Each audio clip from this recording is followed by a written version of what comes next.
Malakas ang ebidensya laban kay dating Senador Revilla.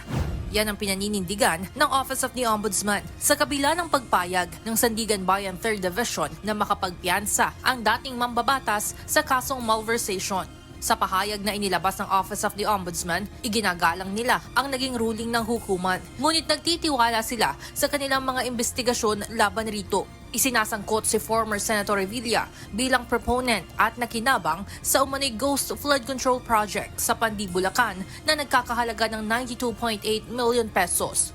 Ayon sa Ombudsman, gagamitin nila ang lahat ng paraan para mapatunayang guilty ito sa flood control scandal. Sa inilabas na desisyon ng Sandigan Bayan 3rd Division, isa lamang sa 3 maestrado ang di pumayag sa bail petition ni Revilla. Sa dissenting opinion ni Associate Justice Carl Miranda, sinabi nito na malakas ang ebidensya laban sa dating senador dahil sa naging papel nito bilang project proponent na siyang naging instrumento para magamit sa maling paraan ng pondo.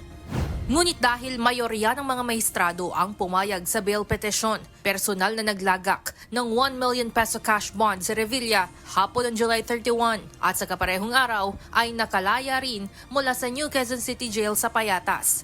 Nag-post sa kanyang social media ang senador kasama ang kanyang pamilya matapos ang mahigit kumulang 6 na buwang pagkakakulong. Sa pahayag naman na inilabas ng kanyang abogado, sinabi nitong una pa lamang ay may tiwala na si Revilla sa hudikatura ng bansa. At ang naging ruling ng Sandigan Bayan ay senyales na hindi malakas ang ebidensya laban sa dating mambabatas. Samantala, tuloy pa rin ang pagdinig sa malversation case ni Revilla sa darating na August 4, 2026 kung saan nasa prosecution pa rin ang bola upang magpresenta ng mga ebidensya at testigo laban sa mga akusado. Evan Alvarez, UNTV News and Rescue. Diyos ang aming sandigan, serbisyo publiko ang aming pinahahalagahan.